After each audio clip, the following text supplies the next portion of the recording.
Welcome to the Redvee TV Instant Reaction, supported by Chapel House Cars for the 2025 season, following St Helens' 16-10 victory over Hull FC here at the Totally Wicked Stadium this evening. Pick the bones out of that, chaps. Never in doubt. Don't know what everyone's worried about. That was a stressful one tonight, I think it's fair to say. Started really well. 8-0 up, cruising, and then we started making error upon error upon error. And we kept doing that, and that's what invited them back into the match. It got really tense, really stressful, but ultimately we got the 2 points. We're sitting in second place, and wins, no matter how ugly they are, matter. That's all that matters. Yes, a win is a win. Team selection, now we discussed it in depth on Wednesday evening about what Wello would choose to do. As it is, he has restored Jack Wellesby to the lineup. Tristan has gone into 6 alongside Moses, and Lomax starts on the bench. That wasn't on your bingo card, was it? It wasn't on anyone's bingo card, I think. I think we kind of hinted that Jack might get the start just to give them the minutes, and I think a lot of his performance, I'm sure he'd be the first to admit, showed the rustiness. I think he was trying too hard at times, which is understandable, but it led to kind of clunkiness in attack. But the longer the game went on, he got better. Interesting reaction from the crowd when Tristan came off as well, and perhaps we'll touch on that. But listen, he needs the minutes because he's going to have some big games in the next few weeks, and an injury to young Dagnall, which we'll touch on, I dare say as well, might have forced another reshuffle. But listen, Jack got better as the game went on. This 80 minutes will have done him the world of good. Yes. Kevin, have we prioritised an individual over the team collective with that decision to restore him straight into the lineup, given how well we were playing in recent weeks? I think, I don't know about that. I think you've got your first choice fullback. We're in number one. That's how we usually line up. Yeah. You've got to give him game time. You've got to get him match fit. But you've just got a player who's been named as Player of the Month. Who's been playing so well, who we've been scoring highly, saying he's been man of the match for the past couple of weeks, or at least in the running for it.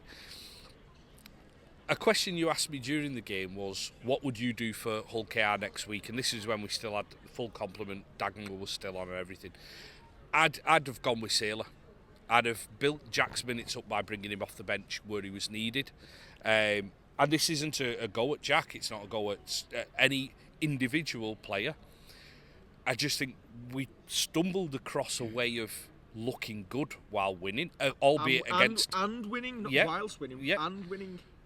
And this is against, I know it's not necessarily great opposition, and I thought Hull KR were a much sterner test and unlucky not to have kind of got us when we taken our foot completely off the gas. And Hull FC.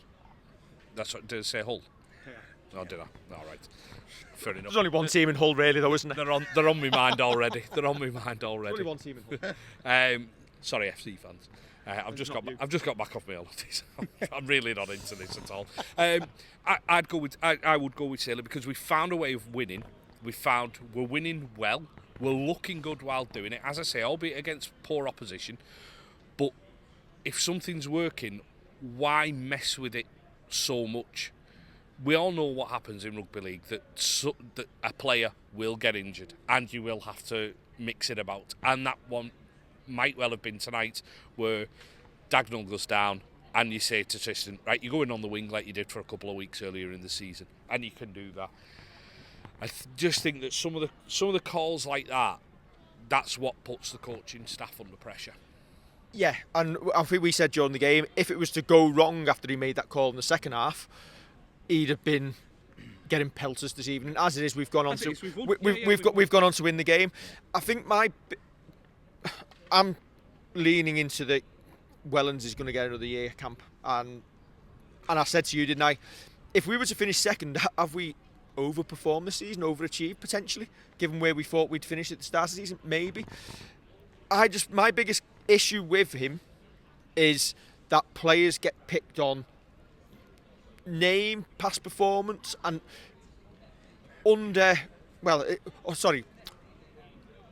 it's always been said under Wellens, everybody else, all coaches say, well, if you play well, you keep your shirt. He told us that in the interview that we did at the start. Was it the start of this year that we did the interview? And at times this season, that doesn't appear to have been the case when you look like From the outside. From the outside, when Noah's not getting his minutes and Parzy's getting dropped to the reserves for poor performances and then comes straight back in. Listen, we'll say it as we see it. Parzy, again, did well tonight in the half hour when he came back on the pitch.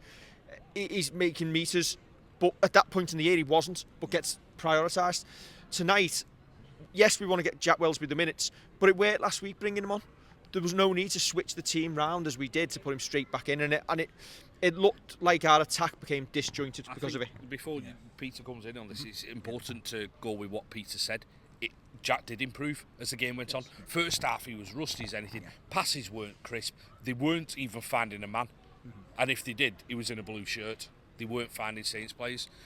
But as Peter says, he builds into the game, and it was almost after the foot race that he had at the end of the first half that kind of lit a fire in him, and he started looking better, and he puts Moses through a lovely gap for what turns out to be the match-winning try. So while I would have stuck with, and it's only my opinion, while I would have stuck with Sailor, it's probably for the long term better for the player, for Jack, having that 80 under his belt, and I fully expect to see him there again on Friday. I do. At half time, there was many in the stand downstairs all saying introduce Lomax at that point in time, because I think Johnny Lomax has been really unlucky to lose his place given his form in recent weeks, and he'll be disappointed to have lost his place and dropped to the bench this evening, albeit it might do him a little good to have that little bit of a break, but he'll be disappointed to have been dropped. But at half time, fans downstairs talking wanted Lomax brought on and go back to how we were doing. He didn't do that, and then we'll get on to when he does make the change, which looked pre-planned on 50 minutes, to take Tristan Saylor off and bring Johnny Lomax on, and the crowd reacted and didn't like the decision. And what I will say is that shows how much improvement has been shown in Tristan Saylor, that the fans don't want to see him off the field. Yeah, that's it. I mean, I dare say Tristan knew about it, but probably wasn't happy anyway, because he's been playing well. His form's been great the last number of weeks. But I think, as Kevin absolutely rightly says, the minutes we've got in Jack's legs tonight will stand him and the team in good stead moving forward. It's the only way he's going to get rid of that rustiness, get match sharp, is by playing the minutes. Tonight, it wasn't his best game. I'm sure he'll be happy to admit that himself. But if tonight means that the next 3 weeks, when we've got our 3 biggest games of the season, and he comes out and he puts in a wow of a performance in all 3 games, I mean, maybe get at least 2 wins out of 3, for example, then it's worth it. But there's no other reserve games. There's no other way of getting a guy like Jack Wellsby fit other than really playing him. Point, And we've got to do it. Hard though it is. Could have sent him Salford on though. Well, listen, I think, to be honest, we're the next 3 cabs off the rank to go to Salford and I turn them down this week. I think Wellsby as well. I think if you're going to score him, which obviously I do, what was he at half time, Kevin? A 5. And then he was probably 7 in the second half. Yeah. So you give him a 6? So you give him a 6, because it balances out across the game. That's called an average. But I think one thing to note is the booing when Johnny Lomax came on. That wasn't because Johnny Lomax was coming on the park. Yes. I think that was fans' frustration that they felt the wrong player was being taken off at that point. I wonder whether Wellsby's realised that at that point as well, and that has that lit a bit of a fire in him, because he definitely improved in that last 20. Didn't he? Earlier this year, I think there was a little bit of a kind of straining of the relationship between fans and Jack. Yes. Was it when we played Huddersfield away? It was after Leeds. It was after Magic, but he didn't. After Magic, because the way the fans reacted. What I will say tonight is there was nothing personal in any of that booing. No. That was fans showing their disapproval at the rugby decision, at the substitution. It's one way of showing a unanimous. We don't agree. We don't agree with that. Yeah. Whether it works or it doesn't, it's one way of showing it, because you can't have different fans shouting I'd have brought those, I wouldn't be doing that, all different words, it just gets mumbled up. And I think Johnny would not have cared one jot about that, because he's got his own job to do. Whether he felt the boos were maybe directed at him, I don't think. I know they weren't, but I don't think he would have bothered, because he's too experienced. He came on and he actually did a pretty solid job tonight, I felt. He'll be back in at 6 next week as well. all of this conversation tonight is a complete moot point because 5 minutes to go. Owen Dagnall looks like he's done his hammy, and that is going to see him sidelined for a number of weeks. Although, what I will say is, he did come back on the field at the end, walking around with an ice pack on, which hopefully he's caught it early and it's not a terrible strain. Well, but he's not going to be back next week, is he? I would like to thought though that they wouldn't have made him walk around the field if it was absolutely awful. They'd have said, don't do that, just get in, we'll get treatment. So hopefully it's minimised the damage, but it's a hamstring, so it's not going to be a 1 week job, unfortunately. If you heard a collective boo at the substitution on 50 minutes, I've never heard a collective groan. Especially for a young lad who's played, a dozen games or something. Yeah. I was almost in that time, with 5 minutes to go and we're 16-10 up, and he's still going 110% trying to find the gap. At some point you use your smarts, and hindsight is a wonderful thing, isn't it? I think it's youthful naivety that you are trying to make something happen for your team. You can do it. I can do this. I did it last week when I scored my wonderful try that you probably should have passed Harry Robertson for. Another one who seemed to... Well, he scored, so he didn't need to. Another one who kind of seemed like he was getting a little bit of treatment on his ankle right at the end of the game, Harry Robbo. So, yeah... Listen, it's all ifs, buts and maybes. Team picks itself for Hull KR. Sailor's going on the wing. Or Dion Cross. Sailor's going on the wing. Other thing I want to touch on before... we're probably skipping bits of the game here. Was the captain's challenges. It's just tedious. Or even the video ref call. When the ball comes out, when Harry Robbo's bringing it off the line, I think if it goes up as a try on the field, it's just like a shot, and the ball's come out as a try on the field, nobody bats an eyelid. But once he's gone up as no try because he thinks it's a shoulder, if the video ref Tom Grant needs 50 million angles and looks with awful camera frame rates to make a call, how does that become conclusive to overturn? Surely if something's conclusive to overturn something, you'd be able to see it in the first 5 goes. It shouldn't take about 3 minutes. But listen, we're at the other end of the field. We've not got a good look at the screen. So it'll be interesting to kind of watch it back just to see exactly what happened close up. Everything's taking too long. It does. It's draining the spectacle, which wasn't an exciting spectacle. When a Premier League football match can kick off at the same time and it's a 90-minute game and finish 10 minutes earlier, it tells you quite a lot about the process. It certainly needs to be sped up. Ultimately, the referee's body will say, look, we want to get as much as possible the right decision, and of course that's true.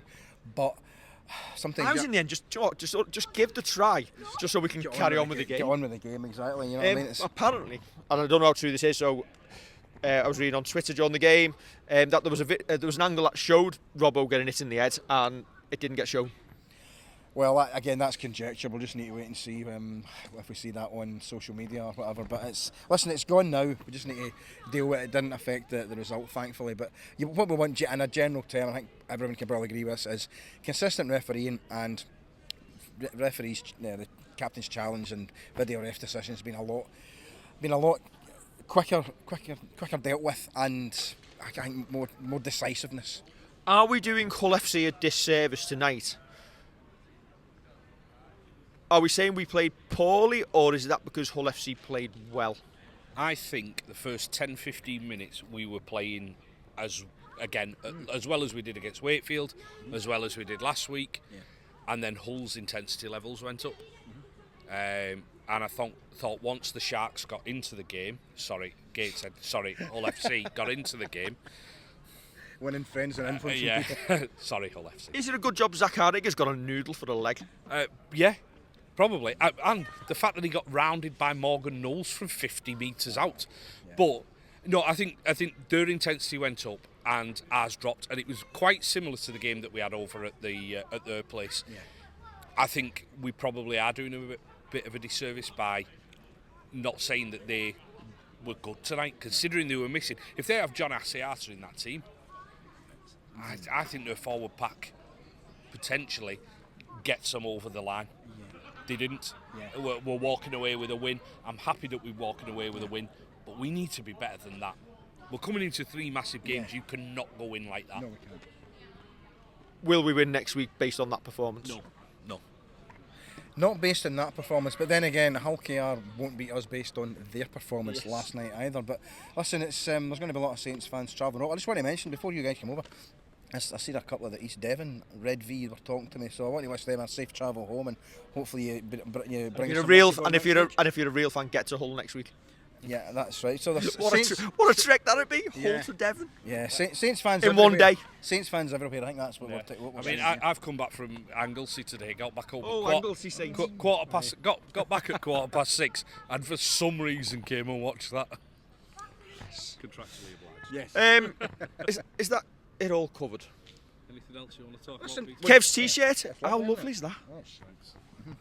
It's beautifully modelled, may I say. Thank you. Yeah. Top man. Can I in it over a wok though? Don't forget to like, share and subscribe. Hit that notification bell and you'll hear when we decide to talk to you again.